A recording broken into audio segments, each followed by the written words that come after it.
Halo, selamat pagi anak-anakku kelas 9. Semoga Bapak jumpai dalam keadaan selamat dan sehat.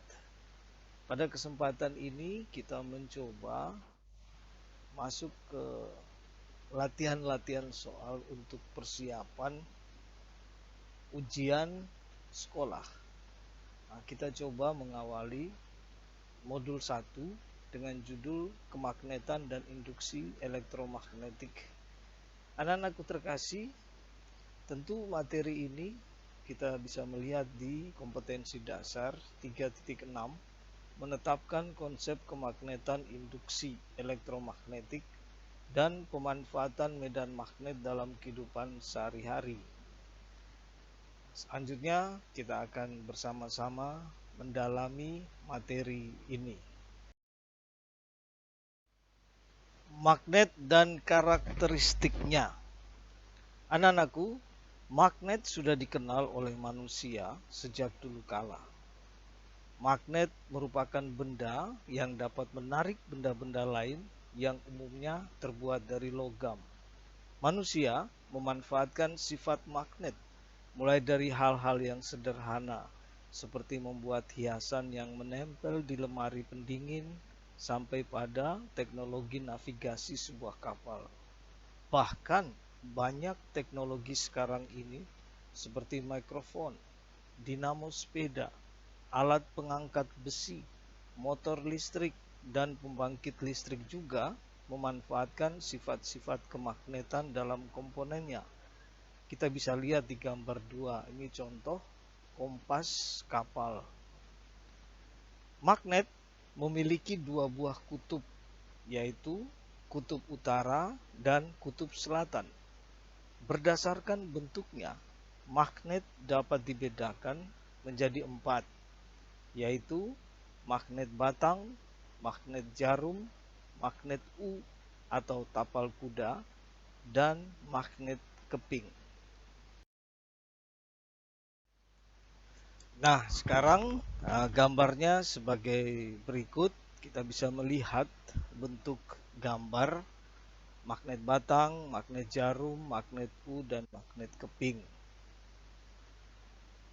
Anak-anakku, magnet dapat menarik benda lain karena memiliki medan magnet. Medan magnet terbesar berada di kutub-kutub magnet. Medan magnet dapat digambarkan sebagai ruang yang masih dalam pengaruh magnet. Untuk memudahkan pemahaman kalian, medan magnet dapat dianalogikan seperti pola yang dibentuk oleh serbuk besi ketika ditaburkan di atas magnet. Serbuk besi tersebut akan membentuk garis-garis yang menghubungkan kutub utara dan selatan magnet. Besar medan magnet direpresentasikan oleh garis-garis yang disebut dengan garis gaya magnet. Semakin rapat garis gaya magnet menunjukkan semakin besar kuat medan magnetnya. Kita lihat pada gambar 4, medan magnetik. Perhatikan arah panah, jadi arahnya dari utara menuju ke selatan. Bila dua buah magnet didekatkan, maka akan terjadi gaya magnet. Interaksi dari kutub-kutub magnet ini menghasilkan gaya tarik atau gaya tolak. Gaya tarik terjadi jika kutub tidak senama berdekatan. Misalnya, kutub utara suatu magnet berdekatan dengan kutub selatan magnet lain, maka kedua kutub akan saling tarik-menarik. Sebaliknya, kutub-kutub yang senama bila didekatkan akan menghasilkan gaya tolak. Nah, apakah semua benda dapat ditarik oleh magnet? Bagaimana menurut Ananda sekalian? Benar tidak semua benda dapat ditarik oleh magnet? Bahkan ada benda-benda yang sama sekali tidak dapat ditarik oleh magnet. Berdasarkan interaksinya dengan magnet, benda dapat dikelompokkan menjadi 3. Kita lihat layar selanjutnya. Baik anak-anakku, yang pertama adalah feromagnetik, yaitu benda yang ditarik dengan kuat oleh magnet. Contohnya besi, baja, kobalt, dan nikel. Yang kedua, paramagnetik adalah jenis benda yang ditarik oleh magnet dengan gaya yang lemah. Contoh benda yang termasuk paramagnetik adalah magnesium dan litium. Diamagnetik, yang ketiga, adalah benda yang sama sekali tidak dapat ditarik oleh magnet. Contoh benda dalam kelompok diamagnetik adalah emas, perak, dan tembaga. Selanjutnya, kita melihat sekiranya anak-anakku bisa mencoba di rumah. Mari kita belajar cara pembuatan magnet. Lakukan percobaan dengan urutan sebagai berikut secara mandiri, dengan cermat dan teliti. Ada 3 percobaan dalam materi ini. Percobaan pertama, kalau di rumah anak-anakku ada 1 magnet batang, 2 paku ukuran 10 cm 2 buah, ketiga beberapa paku kecil ukuran 1,5 sampai 2 cm, keempat kabel atau kawat email secukupnya, 5 baterai 1,5 volt sebanyak 1 buah, 6 solasi. B. Langkah kerja. 1. Letakkan paku ukuran 10 cm di atas meja datar. Kedua, gosok paku tersebut dengan salah satu kutub magnet berulang-ulang secara teratur dengan arah yang sama. Coba kita lihat gambar ini. Maka dibuat dengan arah melingkar dengan arah yang sama ke paku, karena dengan tujuan paku ini kita mau jadikan sebagai magnet meskipun sifatnya masih magnet sementara. Baik, selanjutnya percobaan yang kedua. Dengan tujuan yang sama, kita ingin membuat magnet, atau langkah kedua, kalau anak-anak melihat ini, kita mau apakan antara magnet, paku besar dan paku kecil, ini dengan cara diinduksi. Jadi pertama, siapkan magnet batang dan letakkan di atas meja datar, seperti pada gambar. Kedua, dekatkan paku besar dengan salah satu kutub magnet. Tentu ini didekatkan ke kutub utara. Kemudian dekatkan paku-paku kecil pada ujung paku besar. Nah, pertanyaannya, sekiranya anak-anak punya magnet di rumah, silakan dicoba. Pertanyaannya, apakah paku-paku kecil akan menempel pada ujung paku besar? Nah, ini tantangan untuk anak-anakku terkasih. Dicoba ya. Selanjutnya kita melihat cara yang ketiga. Jadi yang pertama tadi dengan cara digosok, kedua dengan cara diinduksi atau didekatkan. Nah, sekarang yang ketiga, yang pertama adalah urutannya. Siapkan paku berukuran 10 cm. Nah, sebaiknya gunakan paku yang lain, bukan paku yang digunakan pada percobaan sebelumnya. Yang kedua, lilitkan kabel atau kawat email pada paku tersebut minimal 25 lilitan. Ketiga, kupas ujung-ujung kabel dengan gunting atau pisau silet. Keempat, tempelkan ujung-ujung kabel pada kutub-kutub baterai agar tidak lepas, tahan dengan menguatkan isolasi. Nah, sambil lihat gambar, urutannya seperti di gambar. Nah, yang kelima, kita coba dekatkan paku-paku kecil pada ujung paku berukuran 10 cm. Kemudian kabel atau kawat tadi ditempelkan pada kutub plus dan negatif pada baterai Nah, apakah paku-paku kecil akan menempel pada paku besar? Harusnya menempel. Apa yang terjadi bila kabel dihubungkan pada baterai dilepas? Nah, apa yang terjadi? Nah, boleh anak-anakku secara mandiri ditulis untuk dicoba menjadi pengalaman dalam percobaan ini. Selanjutnya kita membahas tentang magnet elementer. Paku besar pada ketiga percobaan yang sudah Ananda semua lakukan akan memiliki sifat kemagnetan. Buktinya, paku besar tersebut dapat menarik paku-paku kecil. Mengapa paku yang terbuat dari besi yang biasa dapat berubah menjadi magnet? Benda dapat dijadikan magnet dengan cara mengubah susunan magnet elementernya yang semula tidak teratur menjadi teratur. Pengandaiannya seperti pada gambar itu. Jadi kalau yang bukan bersifat magnet biasanya susunannya agak berantakan. Maka ketika dengan 3 proses tadi, maka susunannya menjadi teratur. Benda-benda yang dapat dijadikan magnet memiliki magnet elementer. Besi bukan magnet, namun memiliki magnet elementer yang susunannya acak.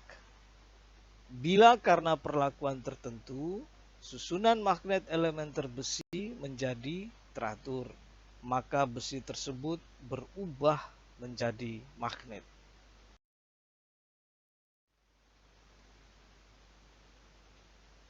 Baik anak-anakku, pada percobaan yang ketiga tadi merupakan cara pembuatan magnet dengan menggunakan arus listrik. Cara ini disebut dengan elektromagnet. Anak-anak, cara ini merujuk pada pendapat ilmuwan bernama Hans Christian Ørsted yang berpendapat bahwa di sekitar penghantar berarus listrik akan dihasilkan medan magnet. Kutub-kutub magnet dari elektromagnet dipengaruhi oleh arah mengalirnya arus dalam kumparan seperti yang ditunjukkan oleh kaidah tangan kanan berikut. Kita melihat pada bagian punggung tangan kanan dan arahkan sedemikian rupa sehingga arah kuku dari keempat jari sesuai dengan arah mengalirnya arus listrik, yaitu lihat panah yang dari B kemudian melingkar, kemudian panahnya ke bawah di titik A yang mengelilingi besi. Arah jempol menunjukkan letak kutub utara. Kita membahas tentang kemagnetan bumi. Mengapa kutub-kutub magnet dalam keadaan bebas selalu menghadap arah utara selatan? Apa yang menyebabkan magnet menghadap arah utara selatan? Cermati penjelasan pada bagian berikut. Anak-anakku, bumi dapat dipandang sebagai bola magnet besar.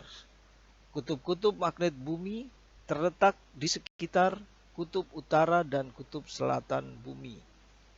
Singkatnya begini, selain anak-anak baca, beda antara kutub magnet bumi dan kutub bumi sendiri. Letak kutub utara magnet bumi berada di sekitar kutub selatan bumi. Sebaliknya, letak kutub selatan magnet bumi berada di dekat kutub utara bumi. Lihat gambar, garis yang titik-titik itu adalah kutub magnetnya, garis lurus adalah kutub buminya. Kemudian, untuk sudut deklinasi cenderung ke arah vertikal, sedangkan inklinasi ke arah horizontal. Anak-anakku, sekarang kita membahas tentang kemagnetan bumi. Mengapa kutub-kutub magnet dalam keadaan bebas selalu menghadap arah utara selatan? Apa yang menyebabkan magnet menghadap arah utara selatan? Cermati penjelasan pada bagian berikut ini. Bumi dipandang sebagai bola magnet besar. Kutub-kutub magnet bumi terletak di sekitar kutub utara dan kutub selatan bumi. Itulah sebabnya magnet cenderung menghadap pada arah tersebut. Anak-anakku, singkatnya begini, kita lihat di gambar. Bedakan antara kutub magnet bumi dan kutub bumi sendiri. Kalau kutub selatan magnet bumi, letaknya hampir berdekatan dengan kutub utara bumi. Sedangkan kutub selatan bumi, letaknya hampir berdekatan dengan kutub utara magnet bumi. Dari hal ini, sebabnya maka sumbu magnet jarum membentuk sudut tertentu dengan arah utara selatan bumi tidak tepat benar. Nah, dua sudut ini disebut sudut deklinasi dan sudut inklinasi.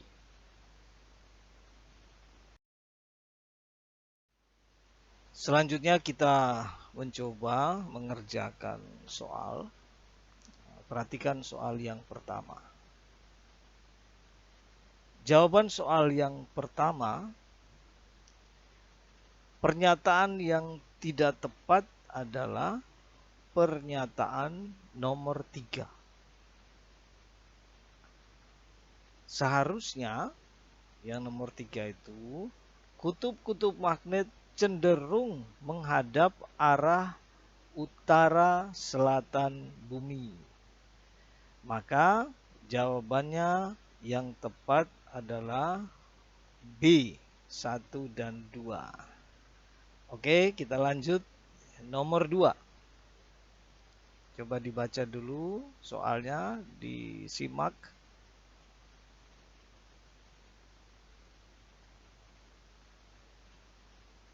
Nah, nomor 2, jawabannya adalah A, pembuatan kompas. Anak-anak, lihat yang soal kedua. Sifat-sifat kutub-kutub magnet yang cenderung menghadap ke kutub-kutub magnet bumi dijadikan sebagai prinsip pembuatan kompas. Nomor 3. Kita langsung mulai dari jawabannya dulu ya. Apa kira-kira nomor 3?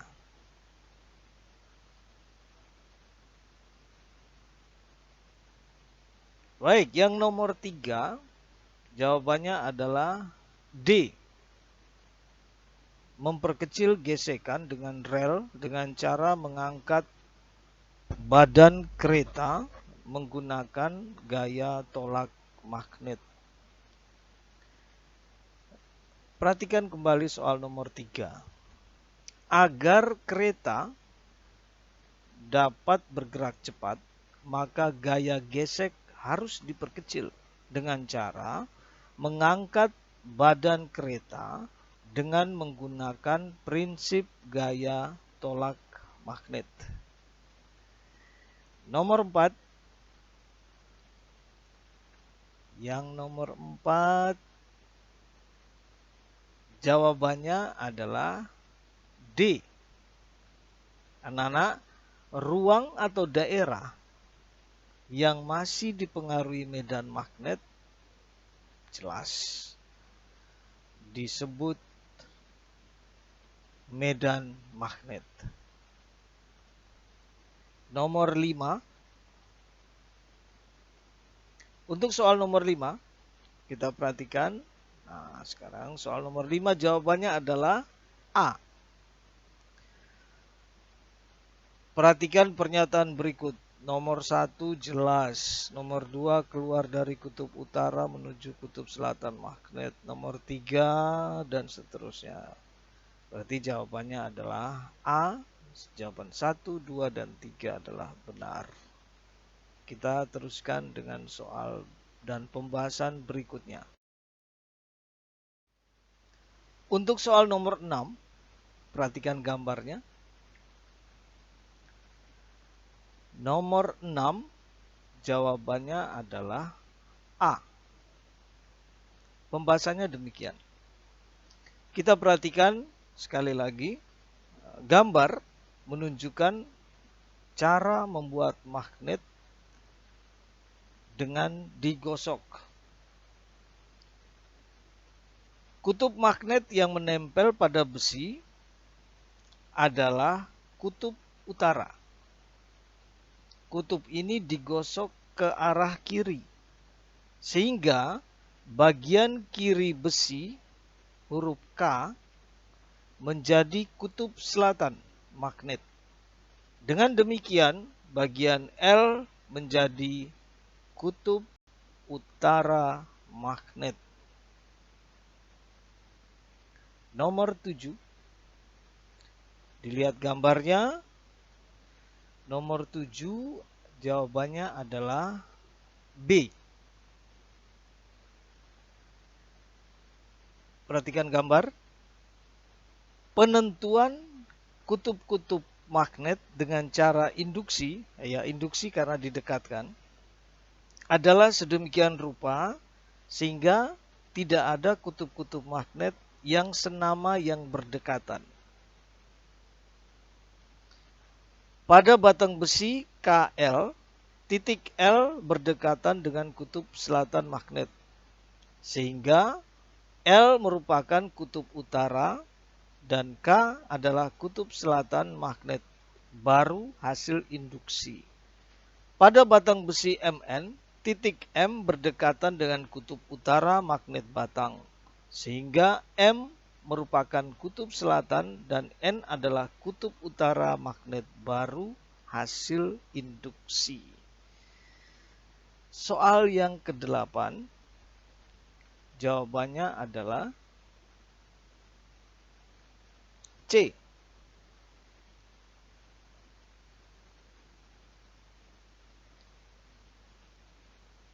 Pada soal nomor 8, jelas pernyataan yang tidak tepat adalah pernyataan nomor 2. Seharusnya benda bukan magnet memiliki susunan magnet elementer yang tidak teratur. Kita lanjutkan dengan soal berikutnya. Baik, kita lanjut soal nomor 9. Coba perhatikan pembuatan magnet berikut ini. Tentu ini dengan cara elektromagnetik. Cara pembuatan dan nama kutub magnet dari batang besi KL yang tepat. Untuk nomor 9, jawabannya adalah D.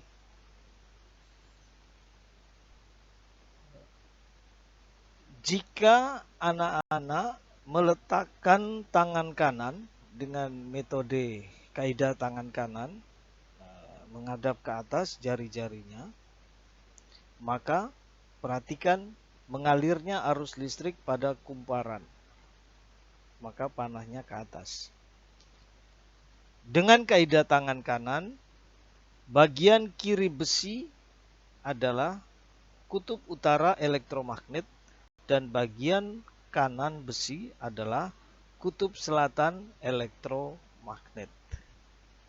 Soal terakhir nomor 10. Perhatikan.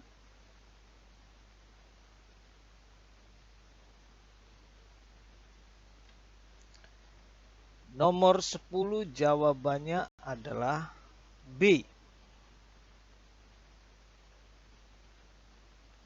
Sekali lagi untuk nomor 10, dengan menggunakan kaidah tangan kanan, maka K dan L adalah kutub selatan dan kutub utara elektromagnet.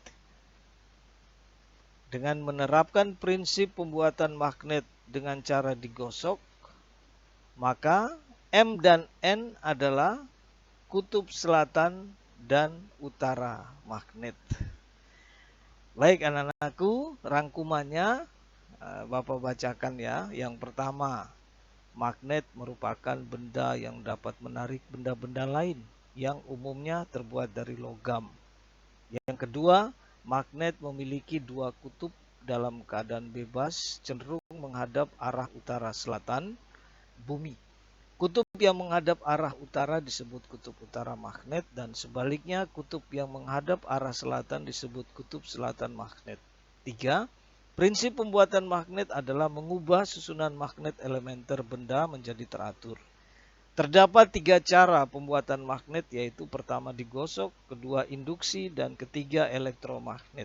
Keempat, bumi memiliki sifat kemagnetan di mana letak kutub-kutub magnet bumi berada di dekat kutub utara dan kutub selatan bumi.